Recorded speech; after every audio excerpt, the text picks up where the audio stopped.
Activities in the human organism. Diabetes mellitus. The human organism evolves activities through all its constituent parts that can only have their impulses within the organism as such. Anything taken in from outside must either merely be something that enables it to develop its own activity, or it has to act in such a way in the body that the foreign activity does not differ from one of the body's own inner activities once it has entered into the body. The food human beings need contains carbohydrates, for instance. These are partly starch-like. As such, they are substances that develop their activity in the plant. They enter into the human body in the state they are able to achieve in the plant. In this state, starch is a foreign body. The human organism does not evolve any activity that goes in the direction of what starch is able to evolve as an activity when it enters into the body. Thus, the starch-like material developed in the human liver, glycogen, is different from vegetable starch. Glucose, on the other hand, is a substance that stimulates activities which are of the same kind as activities of the human organism. Starch, therefore, must not continue as starch in the human organism. If it is to evolve an activity that plays a role in the body, it must first be transformed. Mixed with ptyalin in the oral cavity, it is converted to sugar. Protein and fat are not changed by ptyalin. Reader's aside, spelled P-T-Y-A-L-I-N. End of reader's aside. They are initially foreign matter as they enter the stomach. Here, the protein is transformed by the pepsin secreted in the stomach, producing cleavage products that go as far as the peptones. These are substances the activity impulses of which coincide with those of the body. Fat, however, remains unchanged, even in the stomach.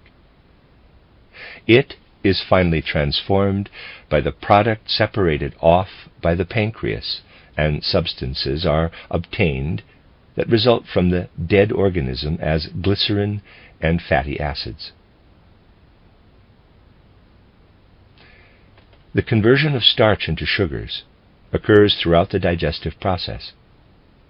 Starch that has not been converted by ptyalin will also be converted by the gastric juice.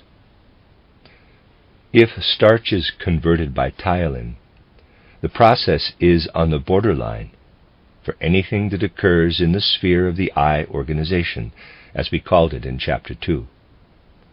The first conversion of what has been taken in from outside takes place in its sphere. Glucose is a substance able to be active in the sphere of the eye organization. It relates to the taste of sweetness, which has its being in the eye organization. If starch flour is converted to sugar by the gastric juice, this signifies that the eye organization penetrates into the sphere of the digestive system. The taste of sweetness does not become conscious in that case. Instead, the process, which happens in the conscious mind, in the sphere of the eye organization, when, in quotes, sweet is experienced, enters into the unconscious regions of the human body, and the eye organization becomes active there. In the terms established in Chapter 2, it is first of all the astral body which is active in the unconscious regions. It is active where starch is converted to sugars in the stomach. We can only have conscious awareness through a process in our eye organization, which is such that the organization is not drowned out or disturbed by anything else, and is able to come fully into its own. This is the case in the sphere where Tyalin activities occur. In the sphere of Pepsin activities, the astral body drowns out the eye organization. Eye activity becomes immersed in astral activity. It is thus possible to trace the eye organization in the material sphere by the presence of sugar. Where you have sugar, you have eye organization. Where sugar is produced, the eye organization comes on the scene and gives subhuman (vegetative, animalic) bodily nature and orientation toward humanity. Sugar occurs as an elimination product in diabetes mellitus. This is a case of the eye organization coming on the scene in the human organism in such a form that its actions are destructive. If we consider any other region of eye organization activity, we find that it becomes immersed in the astral organization.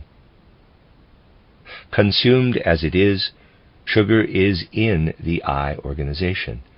It causes the sweet taste to develop. Starch, which is ingested and converted to sugar by Tyalin or the gastric juice, indicates that the astral body is working together with the eye organization in the oral cavity or stomach and drowning it out.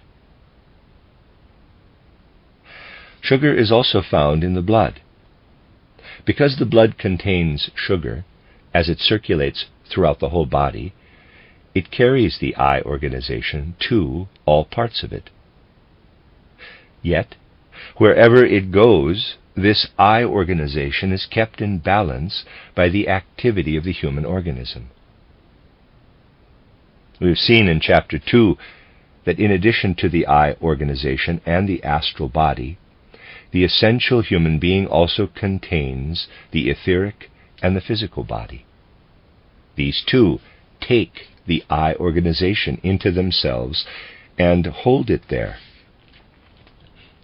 For as long as this is the case, the urine does not separate off sugar.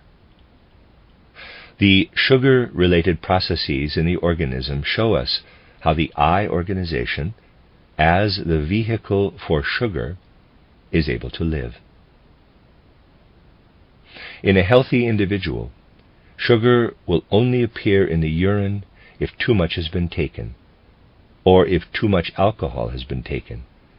For this enters directly into our bodily processes, not going through intermediary product stages first.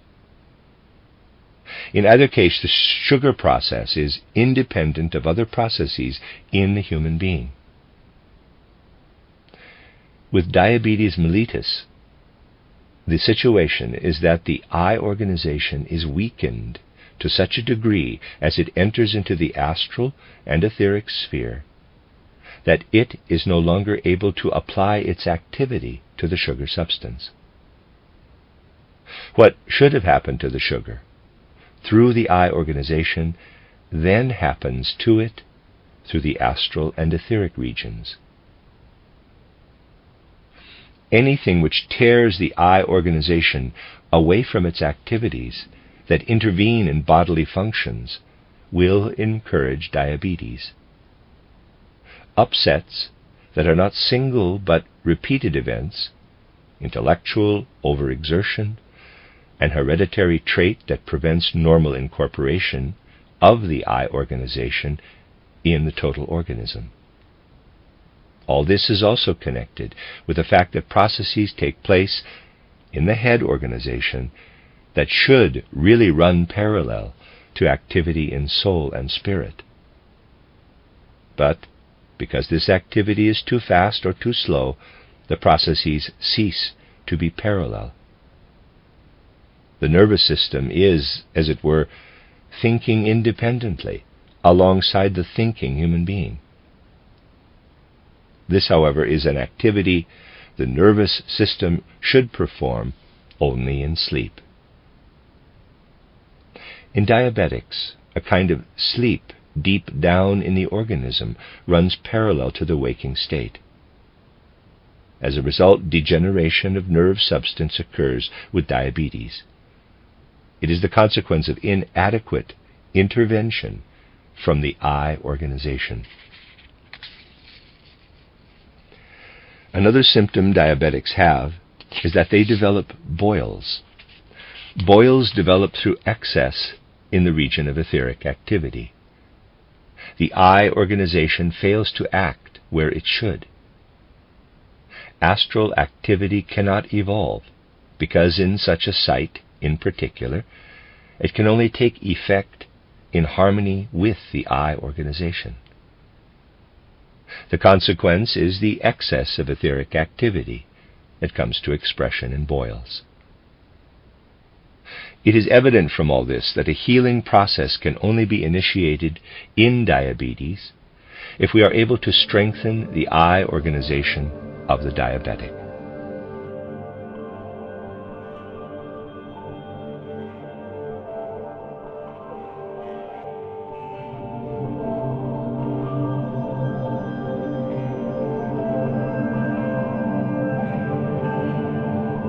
Please consider supporting the creators